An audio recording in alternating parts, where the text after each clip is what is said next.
রোহান, একটা কথা বলি। হুম। মানুষের জীবনে না স্ত্রী হলো সবচেয়ে পরম ধন। একটা জিনিস ভেবে দেখো, এই স্ত্রী তোমার সব সময় সঙ্গী, তোমার সাথে থাকে, তোমার সুখ দুঃখ বিপদ আপদ সব সময় তোমার পাশে আছে না? তুমি যদি অসুস্থ হও, সবচেয়ে বেশি কষ্ট পায় কিন্তু এই মানুষটা। তোমার সমস্ত কিছুর লায়াবিলিটিস কিন্তু এই মানুষটা নেয় না? তাহলে এই এত কিছু যে মানুষটা করে তাকে অবহেলা করছো কেন? না, আমি তো অবহেলা করছি না, কিন্তু আমার ওয়াইফের থেকে আমারও তো কিছু এক্সপেকটেশন আছে, তাই না? ডেফিনেটলি আছে, এবং সেটা তুমি যদি না চাইতেই পেয়ে যাও, পাও না। আমি কিন্তু যদি মনে করি যে এই মেয়েটা মানে তোমার ওয়াইফ পাইজা, আমি কিন্তু শুধু কথা বলেছি। দেখো, তোমার পুরো ফ্যামিলিকে টেক কেয়ার করে, তোমার মাকে টেক কেয়ার করে, পুরো সংসারে রান্না বান্না। তোমাদের যদি বাচ্চা হয় তাহলে সে বাচ্চার দেখভাল তো ওই করবে না? সেইখানে এত কিছু করার পর, এত কিছু একটা মানুষ একজনকে যদি দেয়, তাকে তুমি কি করে এইভাবে ইগনোর করো আমাকে বলো তো? সম্পর্ক ভাঙার আগে না ভাঙনের শব্দ শুনতে হয়। কখনো তো একবার ভেবে দেখেছো, যে মানুষটা তোমার এত প্রিয়, যাকে তুমি এত ভালোবাসো, সে মানুষটা তোমার থেকে দূরে সরে গেলে তুমি কখনো তাকে ছুঁয়ে দেখতে পারবে না, কখনো তুমি তাকে কাছ থেকে স্পর্শ করতে পারবে না, পরম আবেগেও জড়িয়ে ধরতে পারবে না। এর থেকে দুঃসংবাদ আর কিছু হতে পারে? বলো রোহান, জীবনে চলার পথে তুমি অনেক মানুষ পাবে, কিন্তু প্রিয় মানুষ পাবে না। সেই প্রিয় মানুষটাকে না খুব আদর করে, খুব যত্নে বুকের কাছে ধরে রাখতে হয়। আমার কেন জানি মনে হয় এই মানুষটার কাছে you are the special one, you are the different one. Can you imagine?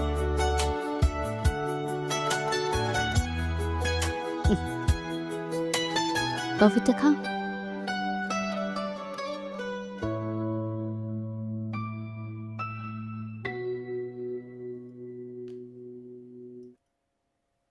কিন্তু প্রিয়জন কিন্তু আর আসবে না।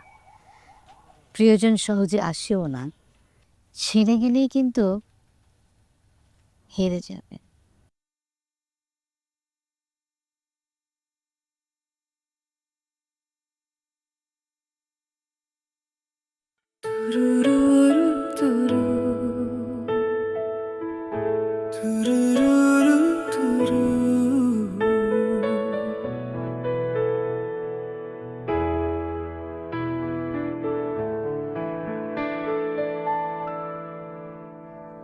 তোমার চোখে আকাশ দেখি, সেখানে তারা সেখানে আলো।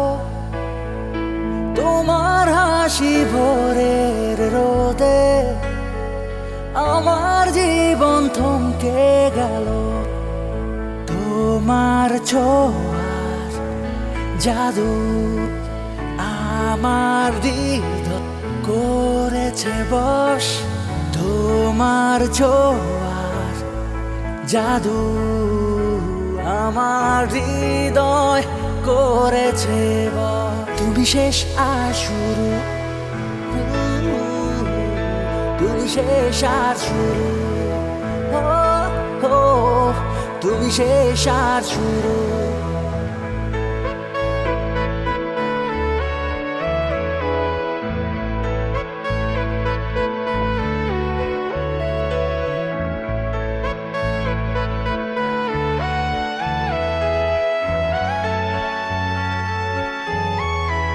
একটা মেঘলা আকাশে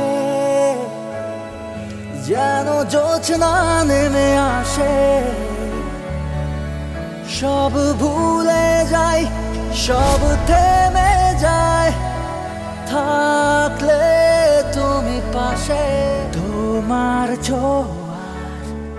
জাদু আমার হৃদয়।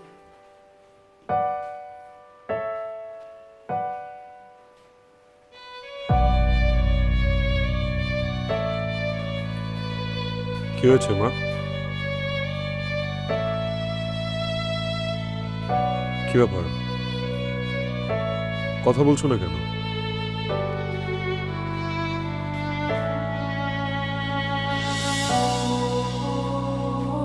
ফাইজা কোথায় মা? মা মা ফাইজা কি চলে গেছে?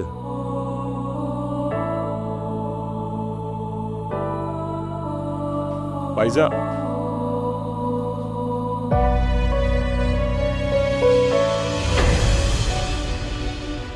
কোথায় যাচ্ছ?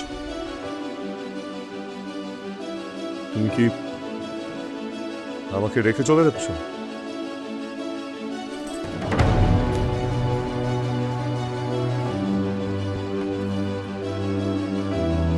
ফাইজা, আমি কিন্তু উত্তরটা পাইনি।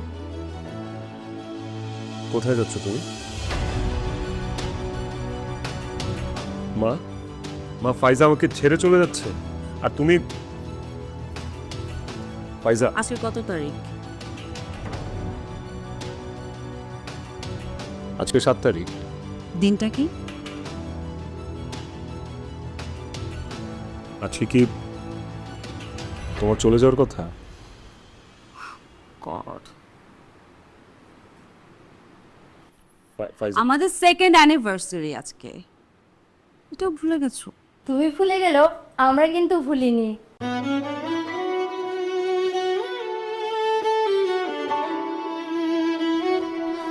হ্যাপি অ্যানিভার্সারি ফাইজা। ফাইজা, হ্যাপি অ্যানিভার্সারি। আমি আমার ব্যাগ গুছিয়ে নিয়েছি, সবকিছু প্যাকড।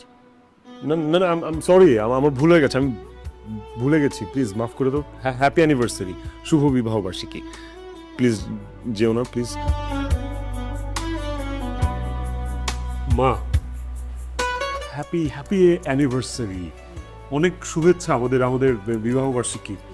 প্লিজ আমাকে রেখে যেও না। তোমাকে রেখে যাচ্ছি না তো, তোমাকে নিয়ে যাচ্ছি, তাই না মা?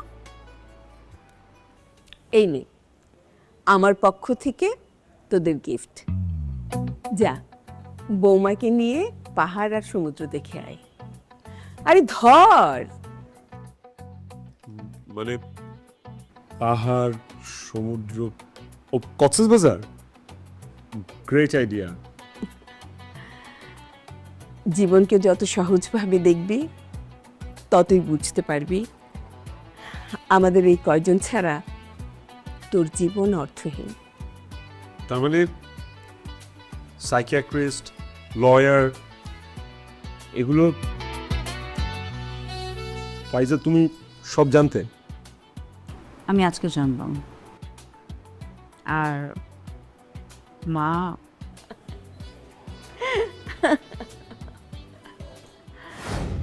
সন্তানের সুখ শান্তি সব বাবা মায়ের চাওয়া। এক সময় যেই সন্তান মায়ের আঁচলে বাঁধা থাকে, সময়ের ব্যবধানে সেই সন্তানই মায়ের একমাত্র ভরসা হয়ে দাঁড়ায়। সেই সন্তান যদি ভালো না থাকে, মা কি ভালো থাকতে পারে? কিন্তু ওরা ডিভোর্সটা কেন চলছে? একটা ছেলের সাথে একটা মেয়ের যখন সম্পর্ক তৈরি হয়, তখন তাদের চোখ ভরে থাকে স্বপ্ন। তারপর যখন সংসারে পা বাড়ায়, তখন বাস্তবতা সামনে এসে দাঁড়ায়। আমার ছেলেটা আসলে খুব বেখেয়ালি, ভীষণ কাজ পাগল। আমার বৌমাকেও একদম সময় দিতে পারে না। সেটা তো বুঝলাম, কিন্তু আপনার সাথে আপনার ছেলের বউর সম্পর্ক কিরকম? আমার ছেলেটার যখন 13 বছর বয়স আর আমার মেয়েটার 8, ঠিক ওই সময় আমার স্বামী মারা যান। আমার স্বামীর বিজনেস, সংসার, ছেলে মেয়েদের পড়ালেখা, ওদের মানুষ করা, সব এক হাতে সামলাতে সামলাতে আমি আমি অনেকটাই বদলে যাই। সব কিছু নিজের হাতে নেয়ার, নিজের আওতার মধ্যে রাখার একটা বদ অভ্যাস তৈরি হয়ে যায়। আমার বৌমার সাথে আমার এই একটাই দূরত্ব।